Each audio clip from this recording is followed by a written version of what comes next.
Hello, everyone, and welcome to another edition of Meltzer Lippe Briefly Speaking. As always, I am David Heymann, the managing partner at Meltzer Lippe, a full-service law firm with offices in Long Island, New York City, and South Florida. I am privileged to be joined today by my colleague, David Bamdad, who chairs our estate litigation group. Before David and I get into today's topic, as a reminder, the goal of this and our other podcasts is to briefly highlight a legal topic or a topic relevant to the legal profession. Nothing we discuss here today is to be taken as legal advice, and the opinions expressed are mine and David's, not of the firm. And of course, please remember to follow us and like us on your viewing platform. So, David, in your practice area, you get involved in family disputes between beneficiaries and potential beneficiaries of a deceased estate. I am sure you would agree that, as parents, when we pass, the thought of our children fighting with one another, if we were not already dead, would kill us. With that being said, are there ways for a person to dissuade his or her heirs from contesting a will? Hi, thank you, David, for having me. I really appreciate it. I'm happy to be here today. Thank you for being here.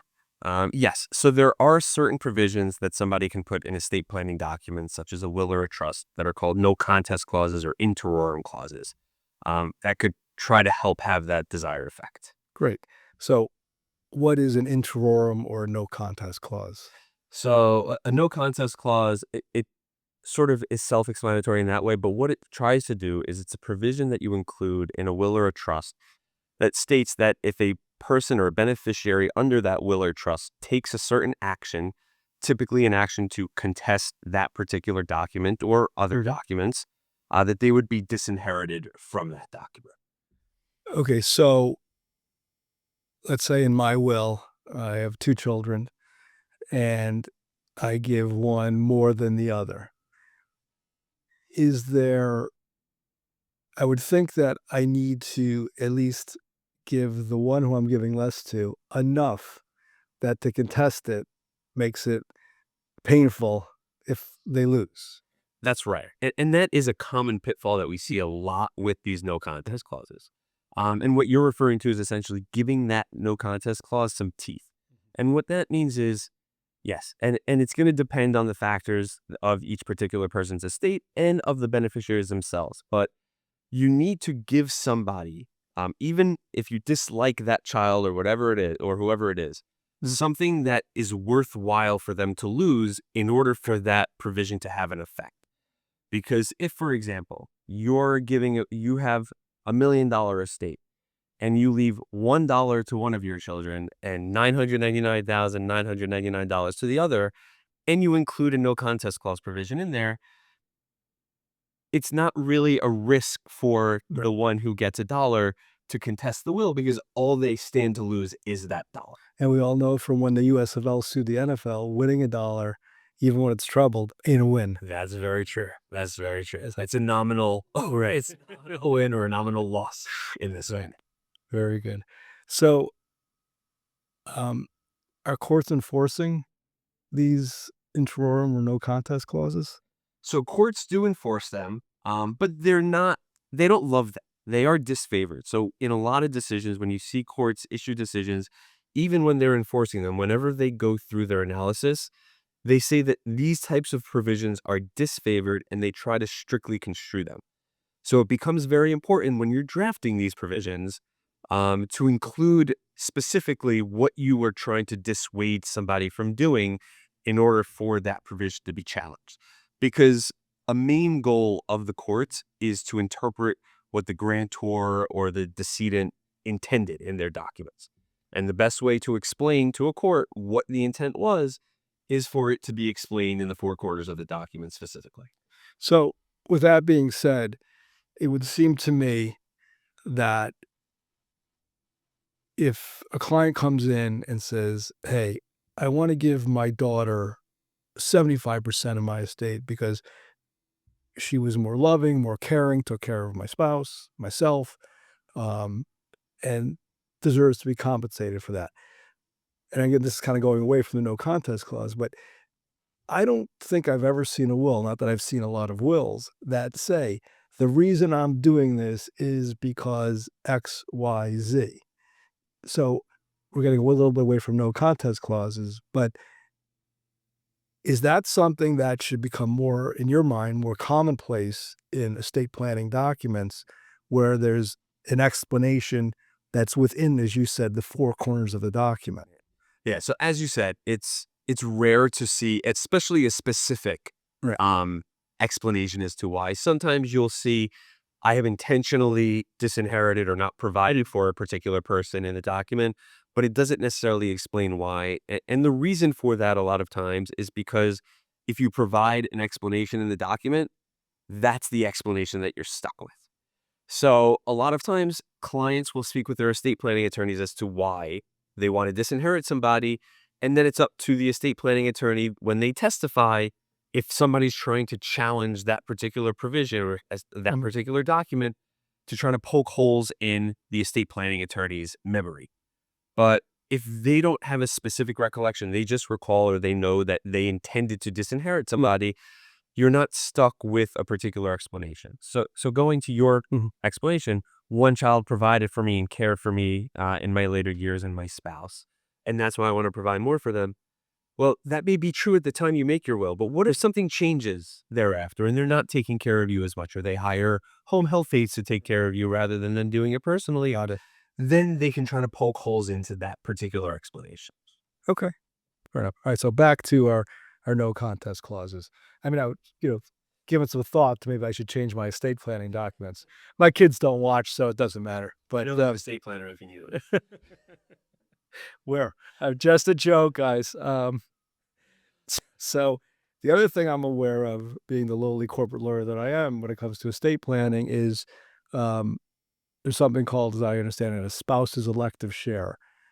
A, what is that? And B, how, if at all, do these no contest clauses affect that or impact that? Yeah. So an elective share for a spouse, it's many states have this. It's not just New York. Florida has it as well. But it's essentially a provision in the law that doesn't allow you to disinherit your spouse without that spouse's consent. You know, and that's why you hear a lot about prenuptial agreements or postnuptial agreements. Those agreements typically include a waiver of that right of election. But absent something to that effect, in New York, a spouse is entitled to the first $50,000 plus one-third of all of the assets of the spouse when they pass away. There are certain exceptions depending on the types of assets and things of that nature, but that's typically what it is. So that is a limitation on a no contest clause, at least as it applies to a spouse. And there are some other limitations also on these no contest clauses. For example, as I said before, courts don't typically like these Mhm. clauses so that they're strictly construed, but they also don't believe that a beneficiary of a will, for example, a child, if they are disinherited or there is a no contest clause provision in there, the goal is to avoid a full-fledged litigation. But what the courts have allowed is they allow that adversely affected child, let's call it, to obtain some discovery preliminarily before they decide whether to actually file objections to the will or not, Okay. in order to be able to make a more educated decision as to whether they should. Because a lot of times, the child was not involved in the estate planning. They may have no idea about the finances, what the value of the estate is, what the medical condition of the parents were.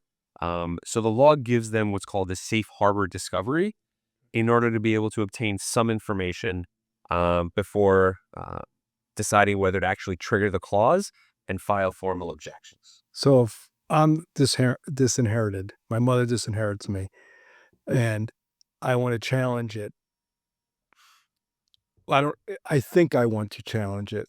I am given the opportunity to at least get some of the basic facts to this, to quantify whether I think I've got a good case or a bad case, and then so I know which way to go. And I'm assuming the other advantage that provides is if you're the estate, is like, who wants to spend all this money? We're just gonna, like any litigation, how much do I want to spend to prove I'm right? Okay, but I go ahead, sir. No, so I was gonna say, so that's exactly why they give them, because they don't want to, it wouldn't be fair to the beneficiary that doesn't have any information to have to make that drastic decision. Am I going to trigger this no contest clause before I have any information? On the flip side of that, there are other limitations also that that aren't provided for specifically in the law at this point. So one is right now you have that safe harbor discovery when it comes to no contest clauses in wills, Sure. but you don't have a similar provision for no contest clauses in trusts. And a lot of times now, people are providing for their estate plans and they are using trusts primarily, and wills are just a conduit to catch any assets that didn't actually get transferred to a trust during their lives. So right now, the law doesn't actually provide that type of pre-objection discovery, that safe harbor, Mm. for trust contests if you're trying to object to a trust. So before we, So will. so when you say a trust, are we talking about a trust? Let's say I come in, I want to do my estate planning, and I want to move assets today, and I want to put them into a trust, whether it's revocable, irrevocable, um, trust today. Are we talking about those types of trusts, or are we talking about, like, I think under my will, my assets go into trust for my two kids. So, The former. okay, So the got trust that you're talking about right. under your will, that's still in your will. That's what I figured. Whereas the other one is a trust outside. It's an inter vivos trust, they call it, a Yeah. lifetime trust Okay. that you create while you're alive, separate and apart from your will. Okay. So if I create an inter vivos trust, that I think it's the first Latin word I've used in a long time. Um, I that and I move 75% to one kid, 25% to another kid. They don't have that first crack at the apple, so to speak. Correct. There Yeah. are ways to sort of trigger that, somebody offering a will for probate in order to get that preliminary discovery, but there's no invitation. Essentially, when somebody dies Yep. and you have to probate their will, you have to give notice to everybody who's adversely affected by it. And it's sort of like an invitation, Got come in order to do this. Whereas with respect to a trust, you don't have to do that. You don't actually have to go to court and initiate any court procedure. Are there any other estate planning documents that no contest clauses? They're estate planning documents, but are there any other estate planning documents that no contest clauses make sense for or are being used in? So right now, we mainly see them in wills and trusts. But I know we've sort of discussed this in the past also. It may make sense to the extent that a family is harmonious at the time, and there's not a lot of fighting, that if you are engaging in other estate planning mechanisms, like maybe operating agreements, and we don't see it right now, but if everybody's contracting with each other, you can contract on whatever terms you want. Right. So if you know one person's getting less of an LLC that you're transferring assets to, maybe they're willing to agree to some limitation on their ability to challenge things in the future. Right. But that's not something that we actually readily see in Okay. documents nowadays. And I think that'd be harder because if I'm signing or my kids are signing an LLC agreement, how can they say I didn't know what the story was? Although I, as I do my usual answer my own questions, you know, I could see them saying, well, dad said sign it. I signed it. I didn't know he was, cutting me out. Correct. But it just makes it that much harder for them to challenge, because typically in the agreements it says that they've read it, right? The opportunity to consult with counsel and all of that. So it has those protections in there. So it's just an additional hurdle for them to get over. Okay. So, with all that being said, have you seen these no contest clauses having the desired effect, which is a reduction in estate litigation over, contesting a will? Unfortunately, I don't think it has had the full effect that was intended when people started to use these provisions. Again, because that preliminary discovery phase, particularly when you're talking about wills, it is a lot of discovery that they're entitled to. You can get medical records, you can get the estate planning file, financial records, and you're entitled to depositions as well of the drafting attorney, of the witnesses. So it's still a lot, and it gives somebody leverage in order to try to broker a settlement and things of that nature. But another reason why we haven't seen the intended effect is also because they're not always used properly. Because a lot of times when a client comes into an estate planning attorney's office and they say, I want to disinherit one of my children, I don't get along with them at all, they don't then want to provide them with a substantial amount of money in order to make that clause effective. So it doesn't always have the intended effect in that way as well. Got it. Got it. And at the end of the day, even if you do, and they get all this discovery, you've basically had the litigation other than the actual walking into a court and having the litigation. Correct. You got it. Okay. So what do you foresee, if anything, on the horizon, with regarding no contest clauses or other um, vehicles or mechanisms to dissuade as I said earlier, the thought of my children fighting over things is horrible, right? As I said, if I wasn't dead, it would kill me. But um, do you see any other things out there, vehicles that are becoming vogue to try to do that? Yeah. So as I mentioned before, right now the law only provides they only have a statute regarding no contest clause in wills right now, and it only provides that safe harbor with respect to wills. There's been, given the propensity now of people using trusts in their estate plans, there's been a propensity, more case law that's starting to address no contest clauses in trusts, because it wasn't always known whether courts would uphold no contest clauses in trusts because there's no statute that relates to it. But we've seen, and the Court of Appeals actually came out with a case earlier this year, Colangelo, that talked about no contest clauses in trusts. And even though they deemed that it wasn't triggered in that particular case, they are valid. We now know like no contest clauses in trusts are valid.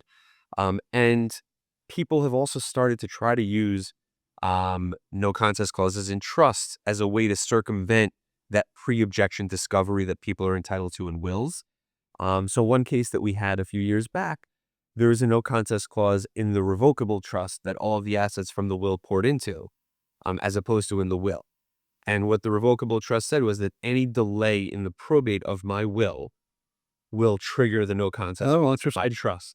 So what the planner was attempting to do, and what the decedent was attempting to do, was to try to foreclose that pre-objection discovery, Back the will to contest. the back thing, like, Exactly. But without attorney. what the court ultimately held was that it's form over substance trying to do that, and it would essentially render the provision obsolete. Right. So they said it's treated the same way as it would have been if I was in the will, that they're entitled to that discovery, and that discovery would not trigger the no contest clause. So I guess my last question then is, in this client comes in and they want to either disinherit or limit the inheritance of one of their children. Um, what's your recommendation? Is